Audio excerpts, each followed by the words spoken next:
I thought we started the game off with a lot of aggressiveness, with a lot of energy. We were able to be somewhat disruptive and got some easy baskets, got us off to a good start. We had a little lull, they came back, but I thought we continued to respond that allowed us to increase the lead at halftime. But obviously, when we come out the second half, most teams, Division I teams, they're not going to just lay down and give you the victory.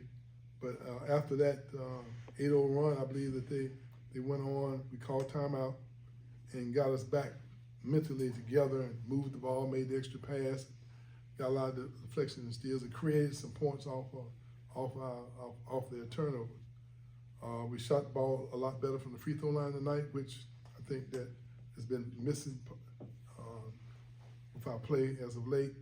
I've always thought we'd be a good free throw shooting team, and I always thought we'd be a good three-point shooting team. We'll make 9 threes tonight, 9 threes, and that just shows that a lot of this is mental.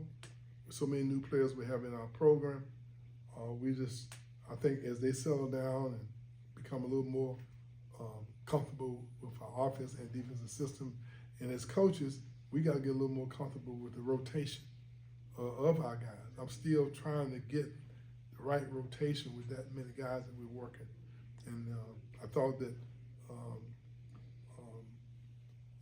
Justin Thomas came in and gave us great defensive presence. He really did an unbelievable job just containing the dribble with his left, and he was probably our best defensive player tonight. Obviously, Malique Ewin settled down a little bit and showing you a little bit more what he's capable of doing. The challenge for us is how do we continue to keep winning games while we still growing and developing. You have no idea what it's like when you making this transition with 10 new players, trying to learn what you're supposed to do as well as learn how to play to the strengths of your teammates. We're still in that transition. I just hope we can continue to keep winning our share of the games while we're still growing and developing. But any questions? It seems like guys that like playing with each other, it seems like there should be chemistry. I mean, you never know from year to year, right? That's the world we live in now. That's the new world that we are trying to figure out. It's interesting that every time you talk to a coach, it seems like everybody has the same complaints. Just, new guys adjusting, trying to get them to focus with all the distractions in their ears and the things they have to listen to. It's a new ball game, and we all got to figure out what's the best way, what's the best approach in the new climate that exists now in college athletics. It's a lot of dynamics that's we all have to adjust to, and the players probably get the brunt of all the distractions. How refreshing is it to have a group that really wants to play defense? When they had that run, you guys had to run because of defense. I think 4 of the 5 buckets he scored were defensive. Well, no doubt about that. But that's refreshing, and I hear the encouraging words that they're giving to each other, which is refreshing. They're challenging each other. Sometimes that's a little dicey. You got guys trying as hard as they can. They make a mistake. You have a teammate barking at you. But that's part of how you develop a good flow with holding each other accountable. And that's a process you go through, especially when you have so many new guys trying to figure out the system and how they utilize their talents and their skills to make us a better team.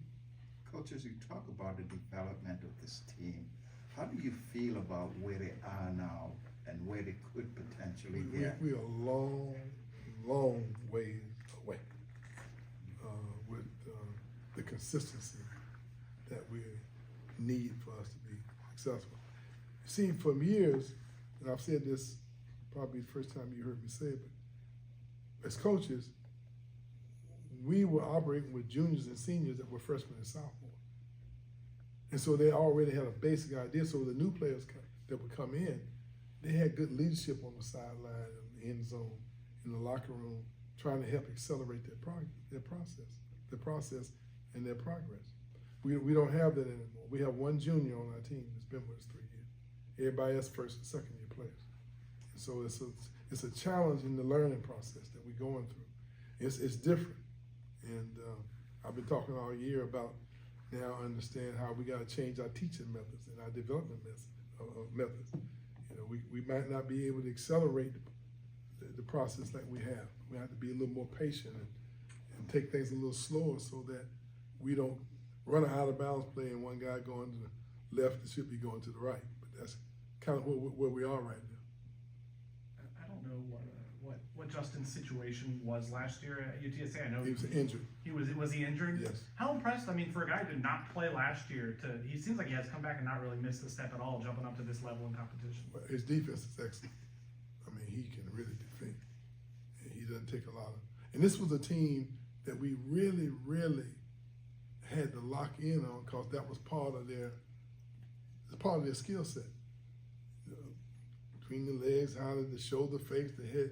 The Northeastern basketball, they represent that real well. And so you have to be locked in and not take the fakes. You got to be active in the gaps and make sure they don't see the lanes for them to go through. So it's not easy playing against a team that's as skilled as they are. We did a pretty good job. You didn't get a chance to see as skilled their really strength because I thought our players did a real good job.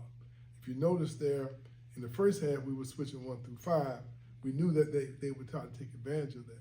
We didn't really get hurt that much, but the second half, we went to another defensive scheme. We still were switching, but not on the first ball screen, which gave us a little more ability to contain the dribbles and not give up those drives that they got early in the beginning of the second half. What does it mean to the guys to wear the Seminole Heritage uniforms? Well, we've talked to them about that. It's just such, it has such a great meaning that you represent something that's this traditional, that represents that unconquered spirit that the Seminoles live their life by. And I feel honored because I can use my imagination and think about what they went through and how they fought, for the land that they rightfully owned, and the adjustment they had to make with people coming from all different parts of the world and creating change for them. It was, but they maintained their dignity and their strength, and you realize that that's what we represent. That strength, never giving up, unconquered, but making the adjustment that you had to make and moving on. You can't say anything, but you gotta just honor them for for allowing us to utilize their strength and their heritage.